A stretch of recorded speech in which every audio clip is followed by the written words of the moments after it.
मैं हूं विकास दुबे, कानपुर वाला। नमस्कार, मैं हूं राहुल तिवारी और आप देख रहे हैं राष्ट्रीय खबर टीवी। यूपी का वो डॉन जिसने पुलिस स्टेशन में किया था बीजेपी नेता का मर्डर, विकास दुबे, जिसे विकास पंडित के नाम से भी जाना जाता है। उत्तर प्रदेश पुलिस के 8 जवान की बर्बर हत्या का मुख्य आरोपी विकास दुबे का खेल बिल्कुल उसी तरह खत्म हुआ जैसे बुराई पर अच्छाई की जीत होती है।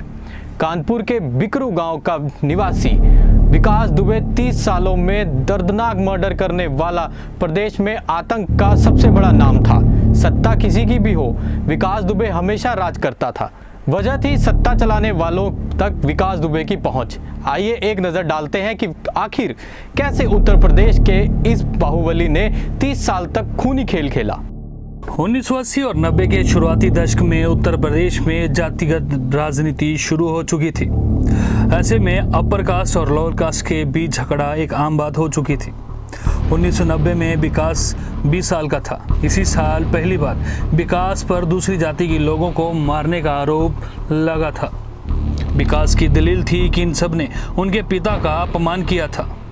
मामला पुलिस स्टेशन पर पहुंचा, लेकिन किसी स्थानीय नेता ने पुलिस पर दबाव बनाया और विकास दुबे को छुड़वा ले गया। साल 1991 में विकास के खिलाफ पहली बार आईपीसी धारा 323 के तहत आपराधिक मुकदमा दर्ज हुआ। एक साल बाद ही 1992 में विकास ने 2 दलितों की हत्या कर दी। कानपुर के चोबापुर थाने में उसके खिलाफ मुकदमा दर्ज हुआ। गिरफ्तारी के बाद उसे जेल भी भेज दिया गया, लेकिन कुछ दिनों के बाद ही वो जमानत पर छूट गया। उसके बाद तो वो ऊंची जाति के कुछ लोगों के बीच हीरो बन गया। साल 1992 के बाद अगले 4 सालों तक विकास दुबे अपने इलाके में नेता के तौर पर उभरने लगा। हर छोटे बड़े चुनाव में राजनीतिक दल उसे याद करने लगे थे। बड़े नेताओं के साथ साथ ऑफिसर और बड़े पुलिस अधिकारी हर जगह विकास दुबे की पैठ बनने लगी थी।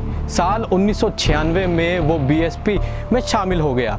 शिवली और उसके आसपास के इलाकों में वो उन दिनों हरिकिशन श्रीवास्तव का काफ़ी करीबी माना जाता था। साल 2000 में तो वो विकास दुबे को डॉन के नाम से भी जाना जाने लगा।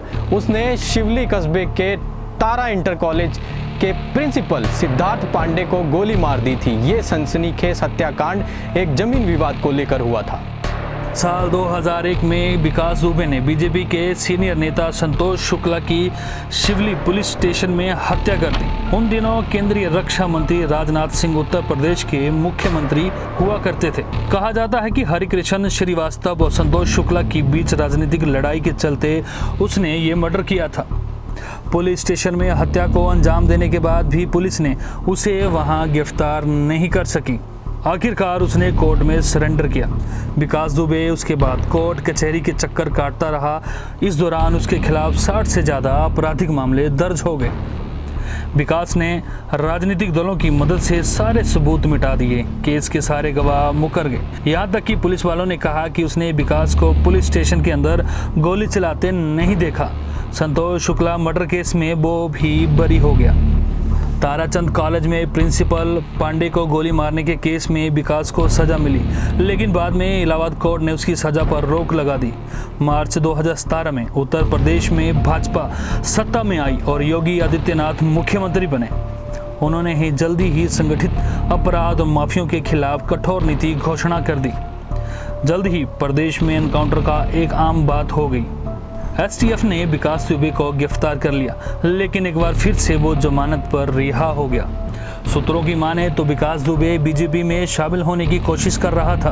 बीजेपी के कुछ नेता उनका समर्थन कर रहे थे, लेकिन दिल्ली में बैठे कुछ सीनियर नेताओं ने उसके खिलाफ आवाज उठा दी।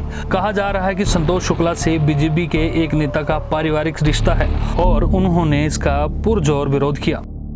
गुरुवार 2 जुलाई 2020 की वो रात जब दुबे और उसके लोगों को दबिश देने गए एक पुलिस अधीक्षक सहित 8 पुलिसकर्मी मारे गए थे, जबकि 7 पुलिसकर्मी घायल हो गए थे। शव परीक्षण रिपोर्ट से पता चला कि डीएसपी की बेरहमी से हत्या कर दी गई थी, जबकि अन्य पुलिसकर्मियों के पास विभिन्न हथियार से अलग अलग गोली के घाव थे जो एक घात का सुझाव दे रहे थे। बाद में पुलिस ने AK-47 राइफल, एक इंसास राइफल सहित अन्य कई हथियार वहां से बरामद किए थे। कानपुर के आईजी ने कहा कि कम से कम 60 लोगों ने पुलिस टीम पर घात लगाकर हमला किया, जिसकी संख्या सिर्फ 30 थी। कॉल रिकॉर्ड में पता चला कि दुबे कई पुलिस वालों के संपर्क में था, जिन्होंने उसे जानकारी लीक की थी। उसके बाद कानपुर प्रशासन ने घर को उसी बुलडोजर से ढहा दिया, जिसका इस्तेमाल दुबे और उनके लोगों ने घात के दौरान किया था। तब दुबे और उनके साथियों को गिरफ्तार करने के लिए 25 पुलिस दल बनाए गए। विकास दुबे को 9 जुलाई 2020 को मध्य प्रदेश के उज्जैन से पकड़ा गया। विकास दुबे को सड़क के रास्ते कानपुर लाया जा रहा था। जिस वाहन से विकास दुबे को पुलिस ला रही थी, वह रास्ते में पलट गई। मौका देख विकास दुबे भागने की कोशिश करने लगा था, जिसके बाद पुलिस और उसके बीच मुठभेड़ हो गई। पुलिस के मुताबिक क्रॉस फायरिंग में विकास दुबे मारा गया।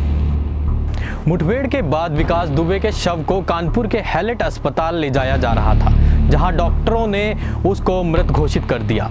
बताया जाता है कि हिस्ट्री शूटर विकास दुबे को मध्य प्रदेश के उज्जैन से कानपुर ले जाया जा रहा था और ये ले जाने का काम एसटीएफ की टीम कर रही थी। रास्ते में एसटीएफ की एक गाड़ी पलट गई, जिसमें से विकास दुबे ने एसटीएफ के एक अधिकारी के पास से बंदूक छीन ली और भागने की कोशिश करी। उस दौरान उसको जवाबी कार्रवाई में एसटीएफ की टीम ने मार गिराया। अब तक के लिए बस इतना ही। फिर लौटूंगा शनिवार के दिन कुछ बड़ी खबरें लेकर। धन्यवाद।